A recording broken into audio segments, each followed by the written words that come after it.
Hi, it's Winton Churchill with the Barefoot Consultants, and I'd like to welcome you to our Facebook Friday.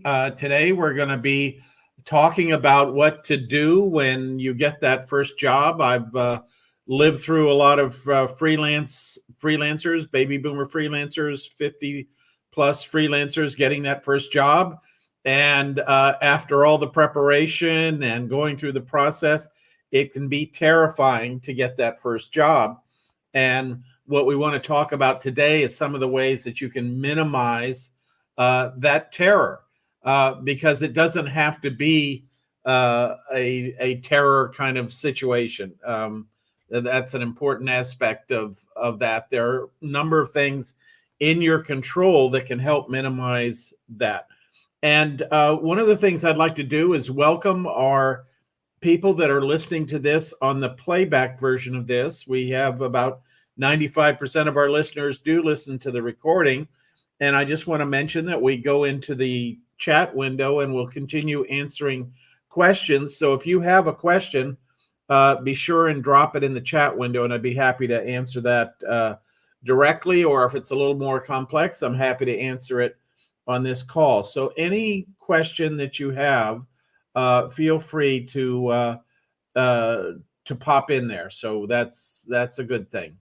That'll help you get your question answered, help you get a little bit further down the road to online freelancing, bring clarity to what you're doing, and keep you moving in your process to realize the freedom that comes from being able to earn money from basically anywhere you are, whether that's at home or spending time with the grandkids, or now as things are opening up, people are starting to travel again. And how nice is that to be able to travel to a nice place, stay for a while, enjoy the leisure, and then also be able to do a little bit of work so that you can come home to not just a big credit card bill, but also some payments for some of the freelancing that you've done over that vacation maybe, and help you offset that. So just consider that as you think about freelancing. One of the biggest things that I bump into that people talk about. So let's talk about this idea of winning your first job and not being terrified. And so that whole terror process comes from thinking that the job might be too big, that you may not have the skills, that kind of thing. So before you even bid on a job, what we suggest doing is start with very small, simple jobs, jobs that you could almost do in your sleep, jobs that take no more than 1 to 2 hours to complete, and you could do very comfortably with a minimal of brain power and turning to alternate resources. So that's the first step. Now, why do we say that? When you first get on an online network like the Upwork system or freelancer.com or one of these other systems, you're going to have you're going to have a little time getting used to the interface, getting used to how transactions go through the system, that kind of thing. So what you want to do is make sure that you understand how that happens, and you don't want to rely on asking your freelance buyer, the person that's buying your service, how to navigate through the system. So it's best to keep transactions simple, not do things like milestones, which are basically don't do multi-step jobs that unfold over a month or two, or jobs that are into the thousands of dollars. We suggest generally starting on jobs that are in the $20 to $50 range. Those are the kind of jobs that are going to give you a comfortable experience with the system. One of the things that most people don't understand, and this is point 2 in all this, is on most of these networks, when you propose to do a freelancing job and you quote a time to do it, usually the buyer will put a time in their announcement of that job or that assignment. And basically by bidding on that, you're agreeing to meet that schedule to a degree. But the important thing is that everybody in the system knows that you're bidding other jobs. And if you bid 3 or 4 jobs in a day and one job comes in and then another job comes in a couple days later and the person wants you to deliver in a relatively short period of time, they know that your availability is subject to getting another job. And so they're usually more than happy to adjust the delivery date further down the road because they've already gone through a lengthy process of looking at you and your background and that kind of thing. And they decided that you're the best person to do the job. So usually that rather than penalize you for that, they will give you a pass, if you will, on schedule and usually push that down the road. Most assignments on these networks are not got to be done by a certain date. They are flexible. The person giving you the job is so delighted that they might have somebody that can help them do part of their work, which a lot of this is all about. And so they're pretty happy. So when you first get the job, when they select you, and they select you as the freelancer, and then there's a little bit of period of time for negotiation, not so much around the price, but around the delivery date. And that's when you just confirm all that information, and then the sort of the contract is locked into place based on what you agree to. So that usually works very well. But this time, between the time the buyer has said they've selected you and the time the contract is you agree on the terms and lock it into place, you have a time to discuss what's going on, clarify certain aspects of the job, that kind of thing, to make sure that it's something that you want to do, that it fits into your schedule, that the buyer, a lot of times in that period of time, they will share information with you that might change the job. It might explode the job in terms of the amount of work required. I've seen that happen. Not often, and not often with buyers that have worked on these systems over the years. This is why we recommend staying away from new buyers on these systems, because in some cases they have unrealistic expectations. And so clarifying things is very important to you, making sure your client gets the thing that you want. And for all those listening, we appreciate when you like this broadcast. It helps this message go out and be shared with other people that have interest in that. So if you're so inclined, please jump on the like button and subscribe to our channel if you're on YouTube, and you'll keep getting a notification of when these broadcasts occur, and that helps other people see this information. And we thank you for that. The next part of this is staying engaged. Too many freelancers kind of have that corporate mentality that says, hey, somebody gave me a job to do, I better go do it. And thank you, Charles, for that like. Appreciate that. So that's not the case. This is not about you being able to read the tea leaves and figure out exactly what the client wants.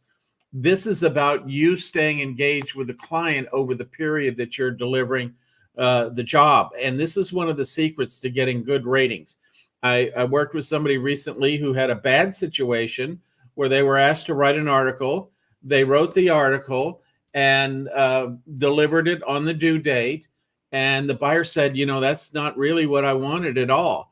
And I was working with this person. I went back and read the original job, and the article that the freelancer wrote was very much similar, to the original description. And I see Bob Herb is with us today. Good to see you, Bob. And so that's not what you want to do. It's you want to have conversations along the way. In the case of an article, what you typically want to do is you want to do an outline, and you want to share that with a client right after you start the job. And once you've shared that with a client and they say, oh yeah, that looks pretty good, maybe move this item before that item and add this other item. And then that buyer starts getting invested in the process. They come to the point where they see that you're taking direction from them.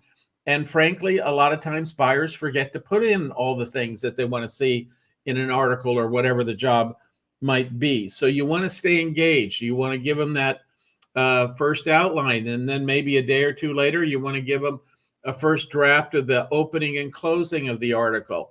And they'll say, yeah, that's right on. Or could you make it a little more conversational? Could you make it a little bit more formal? Lots of different ways that the buyer wants to get that job tweaked just a little bit to give them exactly what they want. Now, the next thing is that if you go through this process that we've outlined in step 3 of staying engaged, you've given them an outline, you've given them, maybe the opening and closing, you give them a finished first draft, and then you usually might do a second draft on an article, incorporating any corrections or things that they want to see changed, and then you give them the final version. And this next piece I'm going to talk about is really a great secret weapon for you to bring into this equation here. It's really commando kind of stuff. It goes above and beyond what most buyers expect, because after all, you've finished the job. And if you followed these steps, the buyer is pretty happy with what you've done, but the buyer is busy. And depending upon the volume of work you've done for them, even a 500-word article, they might be so busy that they don't have time to look at that for another week, or it doesn't have a publishing deadline for another 2 weeks or whatever. So they're going to back burner that article you just wrote. They're going to back burner reviewing it until doing their final review before publication for maybe a week or two, or it could be longer than that, because lots of organizations like to be a month ahead, 2 months ahead on the articles that they're going to post on their website. That's just an example. And so what we suggest doing is offer a guarantee. It goes something like this. It says, I know you're busy, and even though we've completed the job, I'd like to offer you any minor changes to this over the next 60 days. If you notice something you want to change, just let me know, and I'm happy to tweak this for no additional charge. Now, this doesn't represent a very big risk to you. Most of the time, people won't take you up on that. If they see something simple, they're going to change the article themselves. That's something that happens on a regular basis. But it gives them a message. In Hollywood, they talk about this thing called the subtext. Like the script may say, honey, how are you today? Fine. And although the word is fine, the intonation is I'm not fine, or I'm upset about something, or that kind of thing. And so a lot of times buyers will do the same thing. They have a little bit of a qualm, a concern about the article, but they're not going to say it. But you're giving them another 60 days. If they see anything in there they'd like to get changed, tweaked, anything like that, that you're happy to do that. And that really engenders good feelings between you as a freelancer and that particular buyer. So that guarantee can be a secret weapon for you in getting excellent 5-star ratings for the article that you're doing. Because the things you have working for you is, number one, you worked with the buyer to bring them into the process and let the work that you're doing reflect their preferences in that.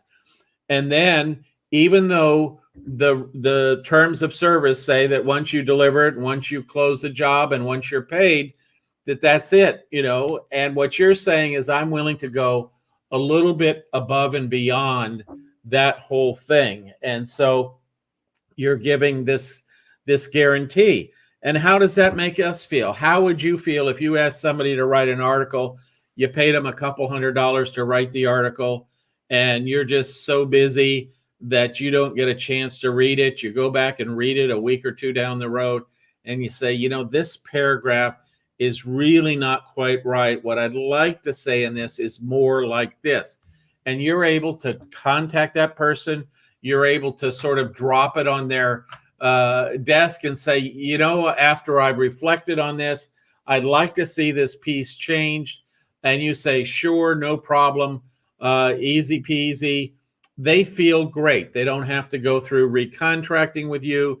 They don't have to come up with more money. You're focused on making their life easier. And that's what buyers love. Now, you don't want to spend a lot of time redoing something if they want to completely rewrite it, or if they want to change the job. And as you do this, you will learn how to calibrate on this. But most of the changes that a buyer will want from you is that change that comes from a very minor alteration of what you provided for them, something that would take you less than 5 or 10 minutes typically, and just it heaps goodwill on the relationship that you have with that buyer. So an important thing to know. And then the other thing to know is at the end of this process, what you're doing is you want to find out if there are other projects that might make sense for you to work with this buyer. But it's very important the exact words that you use with this when this happens. You want to get to these folks at a peak of their enjoyment of working with you and that kind of thing. So shortly after everything complete. Thanks, Kate, for that heart. Always like the hearts. Thank you. So you want to ask a question that helps them focus on how they might be able to hire you in the future. And if you say, have you got any more work for me? They're usually going to say, that it might catch them a little bit off guard. And they might say, nope, no, nothing right now that I can think of. But if you ask them a question, hey, do you see anything coming down the pike or coming down the road or over the next 3 months, you create an extension. And in neurolinguistic programming, we call this a little bit of a future pace. You're defining a time in the future that you're wanting them to scan across and see if they have any other projects that are coming their way in the relative near future, but over the next 2 or 3 months, that you might be able to help them with. And that broadens their view. It's like if you ask somebody, do you know anybody that's interested in recipes for desserts? You might say, boy, I don't know. But if you ask them, are there 2 or 3 people that come to mind that might be interested in this kind of thing? That tends to help focus their mind. If they know they have to come up with 2 or 3, that sort of sets an expectation in their subconscious mind, and it makes it much easier to review the people they know that might have an interest in that question that they could provide you with that name, or just some insights as to what those people think about, what do they like about recipes, that kind of thing. So this is a very powerful question to say, as you look out over the next 2 or 3 months, do you see any projects that I might be able to help you with? And that gives them a definitive period of time. It's not everything in the future, but it takes them out of today. And that's what's important, because they're thinking, today I don't have any projects because you just finished this one for me. And I don't have any over the next week or two, because that's where a lot of people think. But when you set the expectation of, let's look over this time over the next 2 to 3 months, that gives them a lot more flexibility in terms of their thinking process. It expands it so they can think about the projects they have coming down the pike, which I used that in a conference the other day, and some people didn't know what that was, but it's the same thing as saying coming down the road. Do you see anything coming up in the next few months? It just opens up their thinking process, yet defines it in a way that they don't have to scan their entire memory bank. They just have to scan over the next 2 or 3 months, or 1, 2, 3 months, and get a perspective on, okay, we're finishing this project now, and this is going to carry us through next month. But then you have another trade show coming up. You have another publication coming up. You have a sister publication to the one they just wrote the article to. And that's always a good way to, pop somebody into that thinking process that helps them think about using you at the very peak. And this is important. You don't want to ask somebody for ongoing future business while you're still in the frame of delivering work for them, because they don't know how it's going to turn out. They don't know if you're a good writer or a PowerPoint maker or Excel spreadsheet maker or a good customer service person until they get a little farther down the road. And they don't want to be trapped in a situation where they've said, yeah, you can do lots of work for us going forward. And so that is something to think about. So those 5 steps, just to recap, start with small, simple jobs. So that takes a lot of the stress out of doing your first job. You want to communicate clearly, bring clarity to the job as you're having that little negotiation just before the contract locks into place. Once the contract does lock into place, you want to stay engaged with the client. So the activity that you're doing for them, they are able to review and make their own inputs and gentle shaping of the project. Usually it doesn't amount to a lot, but they take ownership of that project. This is an interesting concept. As they take ownership of that project, they're not going to get to the end and say this is terrible, because they see that you've added their information in there, their suggestions. They're pretty happy with that. It's a vested interest rather than something that they ask you to do. You went out and just did it in the wilderness and threw it back at them at the due date. So very important concept. Then the next piece of that is to give a guarantee. And I would guess that probably fewer than 1 out of 100 freelancers think to do this sort of thing. And it really engenders respect and good feelings on the part of the freelance buyer when you do that. And it really doesn't cost you much. In terms of a guarantee, we might be talking about 5 to 10 minutes, 15 minutes maybe, that you spend doing a little extra work for that client in that situation. In most cases, they won't ask you to do extra work, but it gives them peace of mind. And they may not explicitly think about that, but they're going to have some place deep down in their reptile brain that says, when I work with this freelancer, it always feels good. Things always flow. I feel like we're collaborating. I never feel like I'm put in a box. I don't have to have difficult conversations about, no, this job is not really what I want, or that kind of thing. They say it just flows.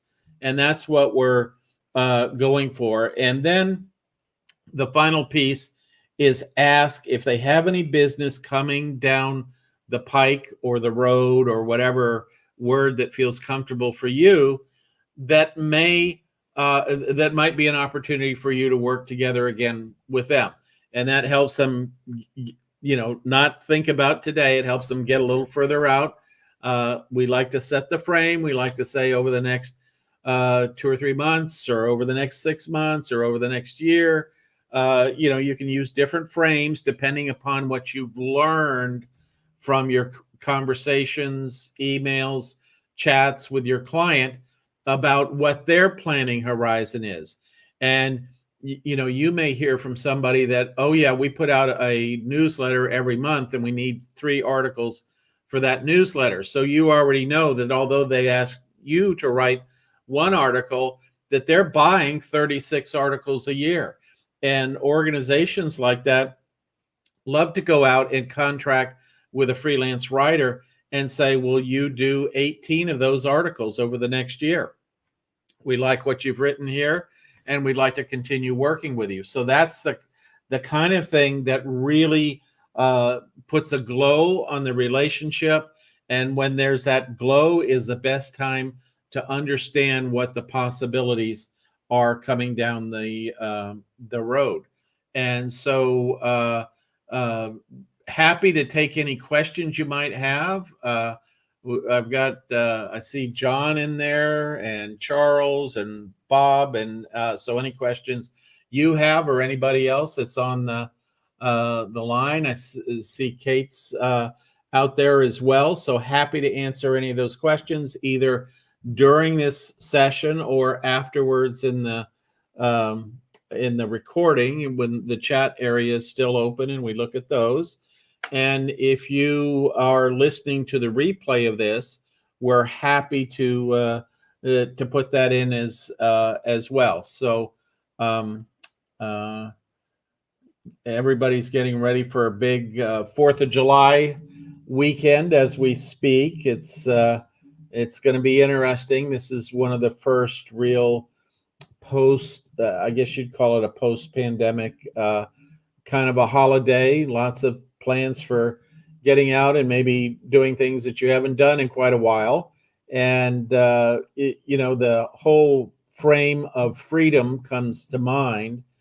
And if I could think of one through line in all of freelancing that I've seen over the last 20 years that I've been freelancing, and also working with thousands of freelancers, baby boomers, is it just is really remarkable the freedom that brings to your lifestyle.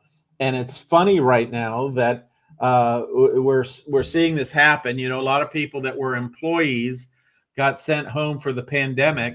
Now they're going back into their jobs.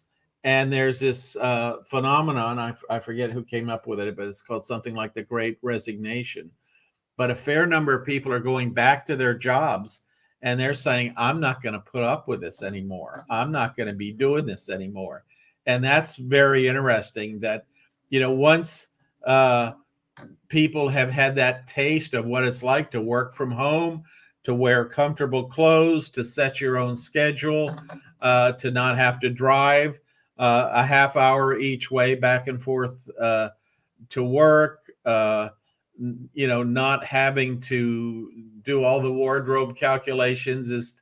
Am I presenting something today? Am I, what's the dress code for today? That kind of thing.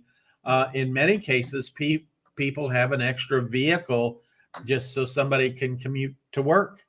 And boy, when you start thinking about the vehicle cost and the gas and the insurance, the whole idea of working from home sounds a lot better.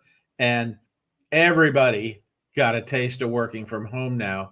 And they say as many as a third of people are considering not continuing in their current job if they have to go into the office. Not to mention, we've all had the experience, and certainly pretty